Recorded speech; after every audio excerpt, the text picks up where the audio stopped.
Hari Om Tat Sat. Today I'm going to read Volume 4, Book 5, UmaSamhita, Chapter 30, Description of Creation in the Shiva Puran.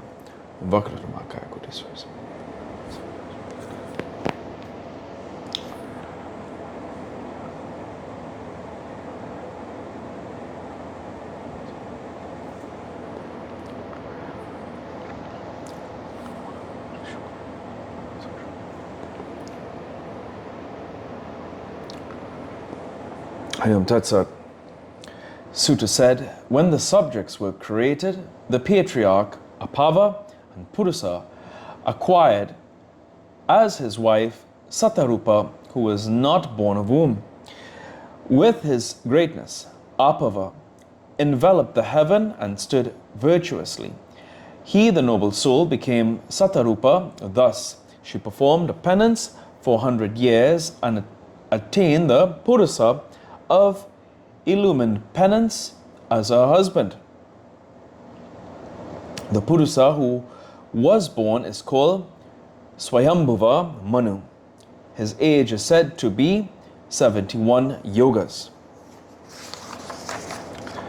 The intelligent Satarupa bore the Vairaja Purusa, 2 sons, Priyavrata and Uttanapada, of heroic prowess.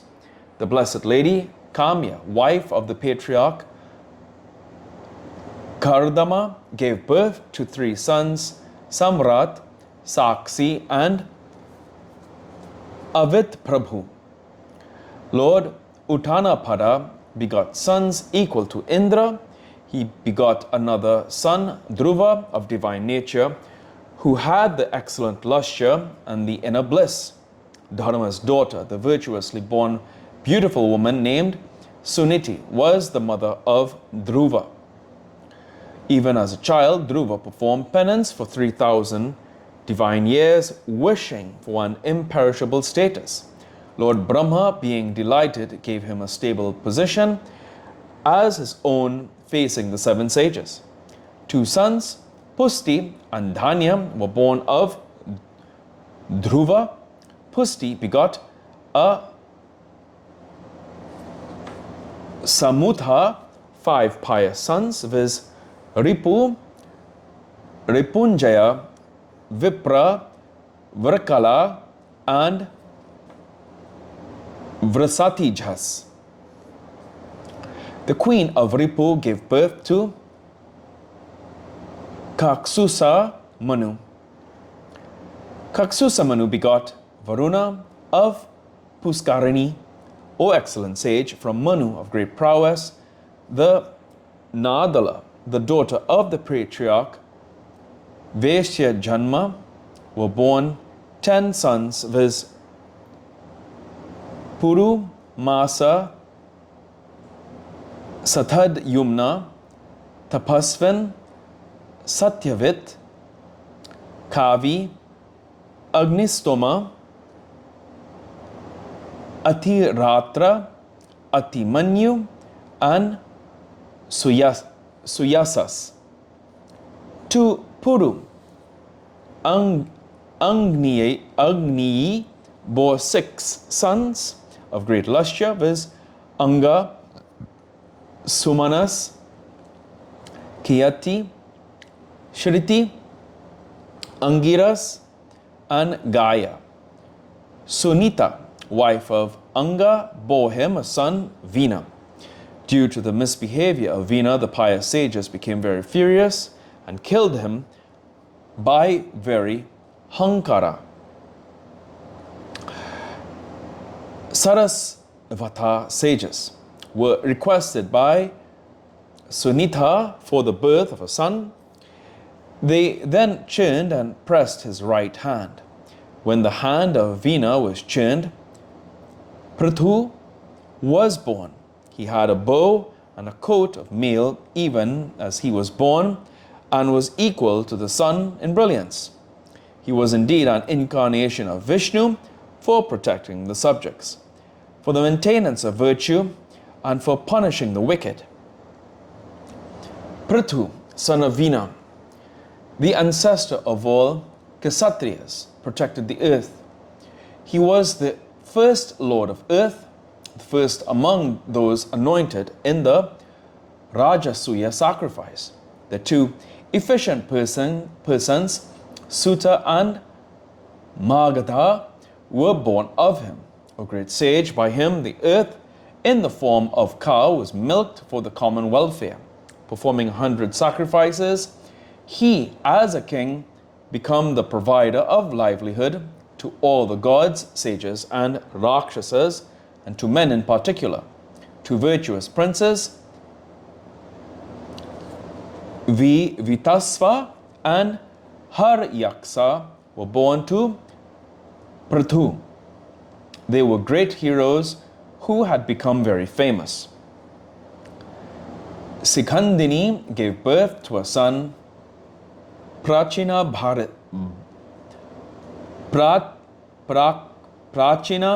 Bharhis. While he roamed on the earth, Kusa grasses had their tips towards the east.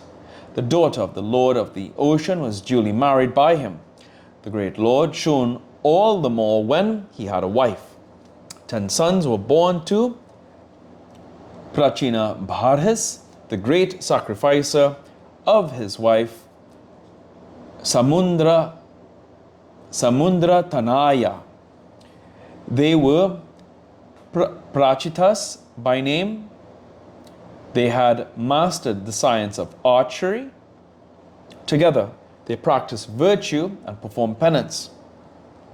They lay sunk in the waters of the ocean for 10,000 years, repeating the japa of Rudra Gita and meditating on Shiva. While they were performing penance, trees grew on the earth. When the earth stood unprotected, there was a great destruction of subjects. O great king, after attaining boons, when they returned, they saw the trees. They were furious and wanted to burn them by the power of penance. The Prachitasas created fire and wind from their mouths. The wind uprooted the trees, and the fire burnt them. On seeing the destruction of trees and observing that only a few trees were left, the valorous king Soma approached them and said, Soma said, O Prachina Bharhisas, O kings, subdue your anger. This daughter of the trees, Anubhuta, is a woman of fair complexion. O fortunate ones, she was conceived by me in my womb as I knew the future. Let her be your wife and make the race of the moon flourish. The patriarch Daksha will be born of her. He, the ancient son of Brahma, will become a creator of great brilliance. With half your brilliance and with half my brilliance, this king full of Brahma's brilliance will make the subjects flourish. Then at the instance of Soma, the Prachitasas lovingly took the fair complexioned lady, daughter of trees, as their wife. To her, through them was born the patriarch Daksha. O sage, that boy of great brilliance was born of the moon's parts as well. After creating mentally the mobile and immobile beings, the bipeds and the quadrupeds, Daksha began creation through copulatory process. In accordance with the sastric injunctions, he virtuously married the daughter of Virana, the patriarch, the chaste lady, Virani. He begot of her 10,000 sons, Haryasvas. At the instance of Narada, they became detached from the world. On hearing of it, Daksha again begot of her 1,000 sons, Subhalasvas. Thanks to the instructions of the same sage, they too followed the footsteps of their brothers. Unattached and following the path of mendicants, they never returned to their parents. On hearing of it, he became very furious and cursed the sage thus, "O wretch, fond of quarrels, you will never stay permanently anywhere."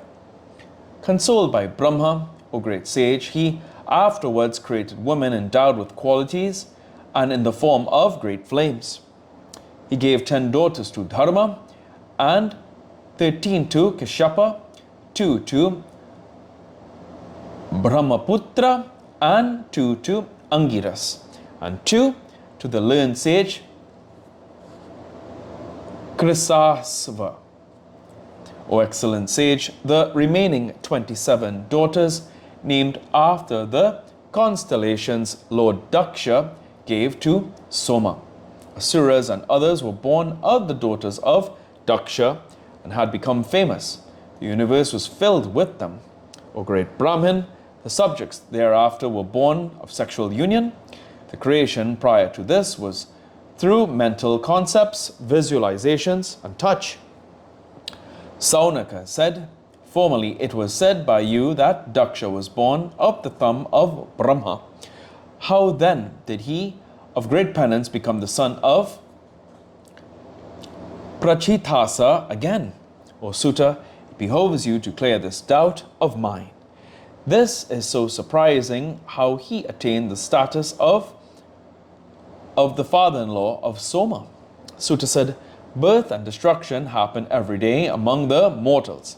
O sage, in every kalpa, these, Daksha and others, are born again. He who knows this mode of creation of Daksha, of the mobile and immobile beings, becomes endowed with progeny and longevity. After death, he is honored in the heavenly region." So there's footnotes. Okay.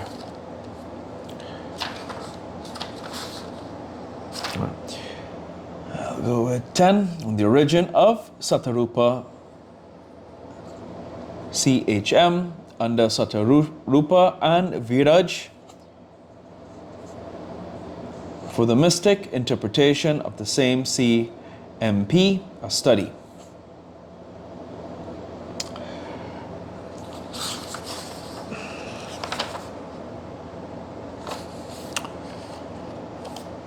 The first half of this verse is repeated. 14, the verses 47, 48 are repeated. Okay. Here ends today's reading of the Shiva Puran.